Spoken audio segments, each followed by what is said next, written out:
First right answers ఏంటో కనుక్కోవడానికి ప్రయత్నిద్దాం మనం. Okay, first bit, the first and foremost important step in customization process ఏమి అంటే ఇదిగో marketing, consumer market, buyer behaviour, buyer decision process. Buying decision process లో 5 steps ఉంటాయి అన్నమాట, 5 దశలు ఉంటాయి. ఒకటి ప్రాబ్లం లేదా నీడ్ రికగ్నిషన్, మన సమస్య ఏంటో గుర్తించాలి మనం.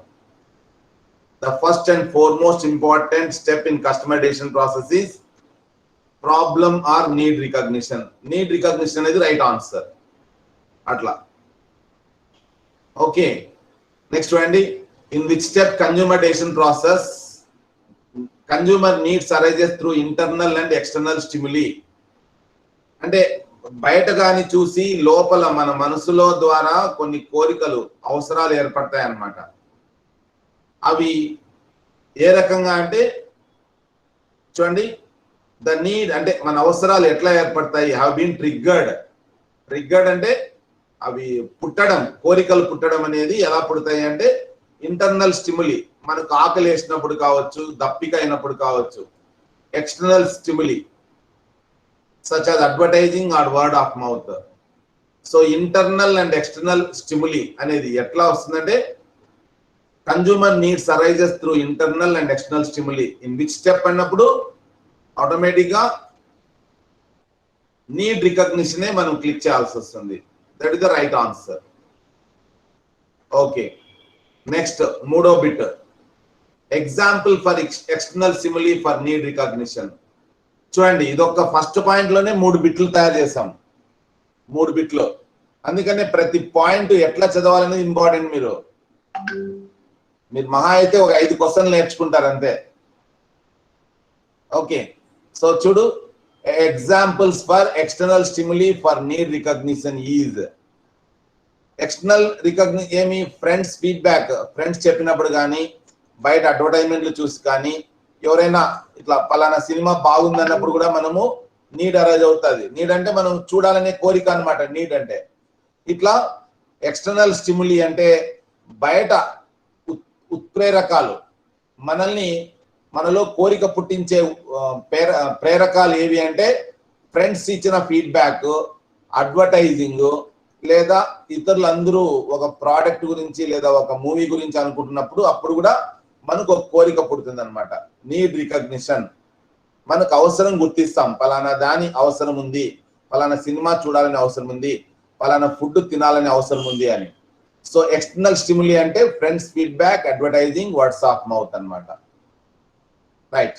Under which stage the customer spreads positive or negative feedback about the product. Dear students, ఇక్కడ 5 స్టేజెస్ ఉన్నాయి. Problem, need recognition, information search, evaluation of alternatives, purchase decision, post purchase behaviour. ఎప్పుడు మనము ఒక వస్తువుని గురించి ఫీడ్బ్యాక్ చెప్తాము, కొన్న తర్వాతే కదా. కొన్న తర్వాతను పోస్ట్ అంటే ఆఫ్టర్ అని అర్థం. పోస్ట్ పర్చేజ్ బిహేవియర్ అంటే ఆఫ్టర్ పర్చేజ్ బిహేవియర్. అంటే రైట్ ఆన్సర్ ఏమంటే పోస్ట్ పర్చేజ్ బిహేవియర్. అంటే ఒక వస్తువు బాగుంది లేదు బాగలేదు అని చెప్పడం అనేది ఎప్పుడు జరుగుతుంది అంటే మనం పోస్ట్ పర్చేజ్ 5వ స్టెప్ లో అన్నమాట. 5వ దశలో మనము ఒక ప్రోడక్ట్ గురించి ఫీడ్బ్యాక్ ఇస్తాము. అది answer. Okay, next, according to Philip Kotler, decision may be disturbed by 2 factors. Purchase decision, final purchase decision. Students, Philip Kotler ప్రకారము మనము ఫైనల్ గా కొనే నిర్ణయం అనేది 2 అంశాల ద్వారా డిస్టర్బ్ అవుతుందంట. అది ఏంటి అంటే ఇగో, the penultimate stage is purchase takes place. Where the purchase takes place, Philip Kotler stated that final purchase decision may be disturbed by 2 factors: negative feedback from other customers and level of motivation to accept the feedback. So level of motivation తర్వాత negative feedback అనేటివి మనం కొనాలా వద్దా అనే దానికి disturb చేస్తాయన్నమాట. అంటే కొనాలనుకుంటాము, కొనాలనుకునే సమయంలో ఏవి డిస్టర్బ్ చేస్తాయి అంటే, ఒకటి మనలో కొనాలనే బలమైన కోరిక ఎంత ఉంది, లెవెల్ ఆఫ్ మోటివేషన్. తర్వాత పొరపాటున కస్టమర్లు ఒక సినిమా చూసిన తర్వాత చండాలంగా ఉంది అన్నారు అనుకో, అది కూడా ఖచ్చితంగా మనం ఒక సినిమా టికెట్ కొనే నిర్ణయాన్ని ప్రభావితం చేస్తుంది అనమాట.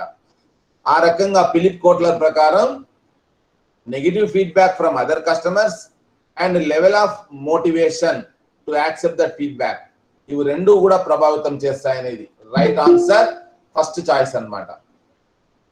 Okay, what is the fourth step in buying decision process? Ego purchase decision 5 stages ఉంటాయని చెప్పాను మీకు. ఇన్ఫర్మేషన్, ఒకటి need recognition, information search, evaluation of alternatives, purchase decision. అది 4వ దశ ఏమి అంటే కొంటాం. అంటే ఎట్లా కొంటాము?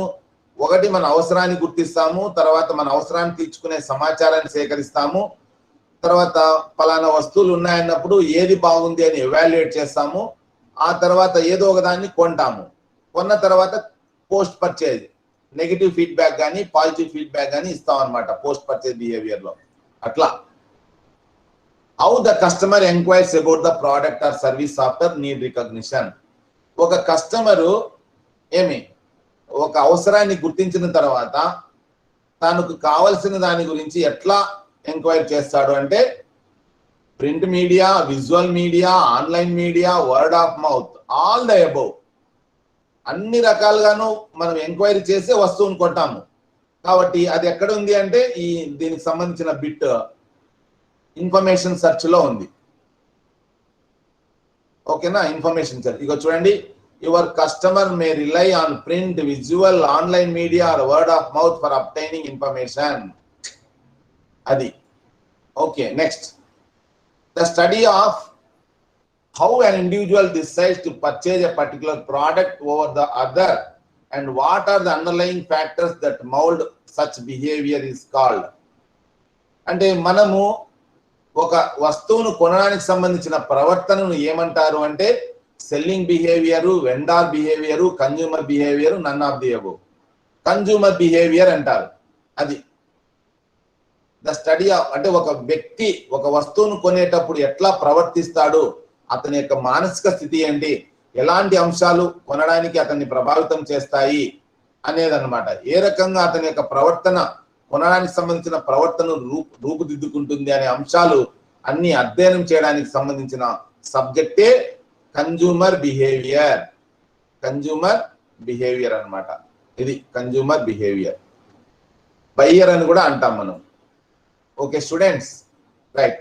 Understanding motivation, perception, learning and attitudes, beliefs comes under. Motivation అనేది ఆలోచనకు సంబంధించింది, పర్సెప్షన్ కూడా ఆలోచనకు సంబంధించిందే, లర్నింగ్ కూడా ఆలోచనకు సంబంధించిందే, అటిట్యూడ్ కూడా ఆలోచనకు సంబంధించిందే. కాబట్టి సోషల్ ఫ్యాక్టర్సా, కల్చరల్ ఫ్యాక్టర్సా, పర్సనల్ ఫ్యాక్టర్సా, ఎకనామిక్ ఫ్యాక్టర్సా, సైకలాజికల్ ఫ్యాక్టర్సా అంటే సైకలాజికల్, మైండ్ అన్నమాట. సైకి అంటే మైండ్, కాబట్టి రైట్ ఆప్షన్ సైకలాజికల్ ఫ్యాక్టర్స్. అట్లా ఓకే. సో అది ఎక్కడ ఉంది అంటే ఇగో explain various factors that influence consumer behaviour. Factors influencing consumer behaviour: psychological factors, social, cultural, personal, economic. ఇంకా దీనికి సంబంధించిన బిట్స్ అన్ని వస్తాయన్నమాట ఇక్కడ. ఓకే, ఏమా బిట్స్ చూడండి. తర్వాత next, understanding personal income, consumer credit, family income, liquid assets, consumer savings, income expectations. వీటిలో ఏది ఈజీగా మీరు ఐడెంటిఫై చేయొచ్చు? ఎకనామిక్ ఫ్యాక్టర్స్ అని. Economic factors. Next, understanding consumers culture, subculture and social class comes under. Culture అని ఉంది, automatic గా right answer. మనం కొంచెం కామన్ సెన్స్ ఉపయోగించగలిగితే కల్చరల్ ఫ్యాక్టర్స్ రైట్ ఆన్సర్ చెప్తాం. సంస్కృతి కూడాను మన కొనుగోలు ప్రవర్తనను ప్రభావితం చేస్తుంది అనమాట. Right. The process of బైఫర్కేటింగ్ are dividing large unit into various small units which have more or less similar or related characters is called. ఒకే కోవకు చెందిన వాటిని మనము డివైడ్ చేసి భాగాలుగా చేస్తే దాన్ని ఏమంటారు అంటే సెగ్మెంటేషన్ అంటారు. విభజన. మార్కెటింగ్ విభజన కాదు, కేవలం విభజన. మార్కెటింగ్ విభజన అంటే కస్టమర్లను టార్గెట్ చేసుకొని పొటెన్షియల్ కస్టమర్స్ ను, అదనమాట. Example, dividing the market of potential customers into different groups and segments on the basis of certain characteristics. అంటే భావి కొనుగోలుదారులను ఎట్లా డివైడ్ చేస్తారు అంటే వాళ్ళ యొక్క అభిరుచులు, వాళ్ళ యొక్క ఏజ్, వాళ్ళ యొక్క జెండర్, వాళ్ళ యొక్క ఇన్కమ్, ఇట్లాంటి దాని ఆధారంగా డివైడ్ చేస్తే ఆ డివైడ్ చేసే ప్రక్రియని ఏమంటారు అంటే మార్కెట్ సెగ్మెంటేషన్ అంటారు. అది ఇక అన్నిటికంటే ముఖ్యం ఇది. Industries like cosmetics, footwear, jewellery, apparel industries segmentation of the market is cosmetics age గ్రూపా, జెండరా, మ్యారిటల్ స్టేటసా, ఆక్యుపేషనా, ఇది ఇంపార్టెంట్. మీరు కొంచెం బాగా అబ్జర్వ్ చేస్తే కాస్మెటిక్స్ మగవాళ్ళకి డిఫరెంట్గా ఉంటాయి, ఆడవాళ్ళకి డిఫరెంట్ ఉంటాయి. ఫుట్వేర్ కూడా అంతే, మగవాళ్ళకి డిఫరెంట్, ఆడవాళ్ళకి డిఫరెంట్. జ్యువెలరీ కూడా అంతే, ఆడవాళ్ళకి డిఫరెంట్, మగవాళ్ళకి డిఫరెంట్. అప్పరల్స్ డ్రెస్సులు కూడా అంతే, ఆడవాళ్ళకి డిఫరెంట్, మగవాళ్ళకి డిఫరెంట్. కాబట్టి ఏజా, జెండరా, మ్యారిటల్ స్టేటసా, ఆక్యుపేషనా, ఏది అన్నప్పుడు ఏం చెప్తారు మీరు? Right answer gender. So gender is the right answer. కొంచెం ఆలోచించగలిగితే రైట్ గా చేయగలుగుతారు. Okay students, under which stage low sales, high cost per customer, financial losses will be there. Okay, ఒకసారి మీరు కరెక్ట్ గా చదవగలిగింటే చూడండి ఎంత అద్భుతంగా ఉంటుంది. క్వశ్చన్స్ నేను ఇచ్చిన మెటీరియలే చదవమన్నాను, ఏమి మీకు అది కాదు. మీరు ఏదో ఇంటర్నెట్కి వెళ్ళి లేదంటే టెక్స్ట్ బుక్ చదవమంటే ఓకే, కేవలం ఒక 4 పేజీలు 5 క్వశ్చన్లు చదువుకోగలిగితే 25కి మీరు 25 చేయగలుగుతారు. అది ఎట్లా చూడండి. ఎక్కడి నుంచి నేను క్వశ్చన్స్ ఎట్లా, నేనే కాదు ఎవరైనా కూడాను బిట్స్ ఇట్లనే తయారు చేస్తారు. ఓకేనా, చూడండి. Okay right. Under which stage చూడండి, low sales, high cost per customer, financial losses. ఏ దశలో ప్రోడక్ట్ లైఫ్ సైకిల్ సంబంధించి ఏ దశలో తక్కువ అమ్మకాలు, ఎక్కువ ఖర్చు, ప్రతి కస్టమర్ మీద ఎక్కువ ఖర్చు, తర్వాత లాసెస్ దేంట్లో ఉంటాయి అంటే ఇగో low sales, high cost per customer, financial losses. ఏ స్టేజ్ అంటే introduction stage. So that is the right answer, introduction stage లో ఉంటాయి. ఓకే, తర్వాత చూడండి, under which stage of product life cycle more competitors enter into market. ఏ దశలో ఎక్కువ మంది పోటీదారులు మార్కెట్ లోకి వస్తారు మనం ఒక కొత్త ప్రోడక్ట్ తెచ్చినాక అంటే గ్రోత్ స్టేజ్ లో. That is the right answer, growth stage. Okay next, under which stage sales and profits fall and competitors also fall. ఏ దశలో అమ్మకాలు తగ్గుతాయి, లాభాలు కూడా తగ్గుతాయి అంటే falling sales, cost per customer low, profits fall, customer base contracts, number of competitors fall. పోటీదారులు తగ్గిపోతారు, లాభాలు తగ్గుతాయి, అమ్మకాలు తగ్గుతాయి. ఏ స్టేజ్ అంటే decline stage. That is the right answer. చూడండి, decline stage. Okay, under which stage sales will peak to a level and stop. ఏ దశలో అమ్మకాలు ఒక స్థాయికి వెళ్ళి నిలబడిపోతాయి అంటే హైయెస్ట్ స్థాయికి వెళ్తాయి. మీరు ఒకసారి చూడండి, అమ్మకాలు ఇక్కడ చూడండి, యారో మార్క్, మెచ్యూరిటీ స్టేజ్, వాటి స్టాప్ అయితే అక్కడ ఆగింది, ఇంకా హైయెస్ట్ స్టార్ట్కి పోయింది, నిదానంగా తగ్గుతూ వస్తుంది. అంటే ఒక వస్తువు మీద వ్యామోహం అనేది కంటిన్యూగా ఒకేలాగా ఉండదన్నమాట. ఒక స్టేజ్కి వెళ్ళి నిదానంగా తగ్గుతూ వస్తుంది. పీక్ సేల్స్, ఓకేనా, తర్వాత స్టాప్ అయిపోతుంది అనమాట. అది సో మెచ్యూరిటీ స్టేజ్ అనేది. Next, under which stage the aim of manufacture is to maintain the market share they have built up so far. ఏ దశలో తయారీదారుడు మార్కెట్ షేర్ను అట్లనే మార్కెట్ షేర్ బాగా అట్లనే స్థిరంగా ఉంచుకోవాలనుకుంటాడు అన్నప్పుడు మెచ్యూరిటీ స్టేజ్. అంటే మెచ్యూరిటీ స్టేజ్ ఒకసారి మీరు మ్యాటర్ చదివితే తెలుస్తుంది. మెచ్యూరిటీ స్టేజ్ లో చూడండి, ఆ వాక్యాలు కూడా ఇక్కడ ఉంటాయి. The aim of the manufacturer is now to maintain the market share they have built up. అది అంటే మీరు థియరీ అయితే ఏదో ఒకటి నానాకదు రాసి మీరు పేపర్ నల్లగా చేస్తారు. డియర్ స్టూడెంట్స్, ఆబ్జెక్టివ్ టైప్ మాత్రం కాన్సెప్ట్ క్లారిటీ ఉంటే తప్ప మీరు కాన్ఫిడెంట్ గా ఎదుర్కోలేరు. దానికి బెస్ట్ ఎగ్జాంపుల్, నేను ఎవరు కాన్సెప్ట్ బాగా అర్థం చేసుకొని అటెంప్ట్ చేశారు అనేది నేను మీకు ఖచ్చితంగా నేను ఈ రోజే ఇప్పుడే ఈ క్లాస్ ఒక 2-3 మినిట్స్ తర్వాత చెప్తాను మీకు. ఓకేనా? తర్వాత set of all products for sale by a company is call. It has 4 dimensions. So 4 కోణాలు ఉంటాయి. ఓకేనా? దాన్నే ప్రోడక్ట్ మిక్స్ అంటారు. ప్రోడక్ట్ మిక్స్ అన్నమాట. ఓకే, ఇంకా అది మీకు దీంట్లోనే ఎక్కడ వస్తుంది చూడండి, ప్రోడక్ట్ మిక్స్. ఈ స్టేజ్ లో వస్తుంది దాని గురించి ప్రోడక్ట్ మిక్స్, ప్రోడక్ట్ లైన్ ఇక్కడ వస్తుంది మీకు. Okay, right.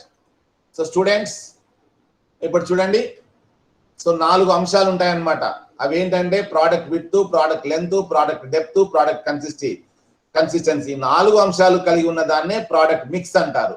అది right answer. Number of product lines carried by a company is called product width అన్నమాట.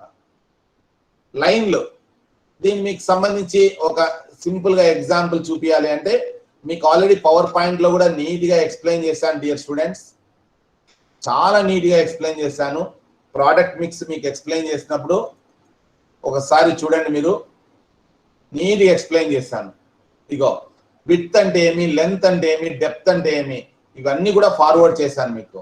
Number of product line, different product lines carried by a company. ఓకేనా? చూడు, product width అన్నమాట. Total number of items in the product mix of the company is called product length అంటాము. కావాల్సిందే చూడండి, total number of items in the product mix of the company is called length అంటాం, product length అన్నమాట. దానికి example కూడా ఇచ్చాం మీకు. విప్రో కంపెనీది, విప్రో కంపెనీ వండర్ఫుల్ డెఫినేషన్ ఉన్నది. Okay, next. Assortment of size, color, models offered in each item the product is called product depth antam. Product depth. Next, the relationships of various product lines either in their end use, production requirement and distribution is called. ఇది production consistency అంటాం. ఒకే రకమైన వాటిని transport సౌలభ్యంగా ఉండటానికి కానీ ఒకే machine ద్వారా ఉత్పత్తి చేయడానికి కానీ చేస్తారన్నమాట. దాన్ని ప్రోడక్ట్ కన్సిస్టెన్సీ అంటారు. ఇది okay. Next, the amount of time A product goes from being introduced in to the market until it is taken up. ఒక వస్తువు మార్కెట్ లోకి వచ్చినప్పటి నుంచి అది కనుమరుగైనంత వరకు వచ్చే మొత్తం స్టేజెస్ అంతా ఏమంటారు అంటే ప్రోడక్ట్ లైఫ్ సైకిల్ అంటారు. That's all. ఇది students. So this is the very important quiz. మీకు క్విజ్ ను ఎట్లా తయారు చేస్తారు ఎగ్జామినర్స్, మీరు ఏ రకంగా ప్రిపేర్ అవ్వాలనేది మీరు బాగా అబ్జర్వ్ చేయండి.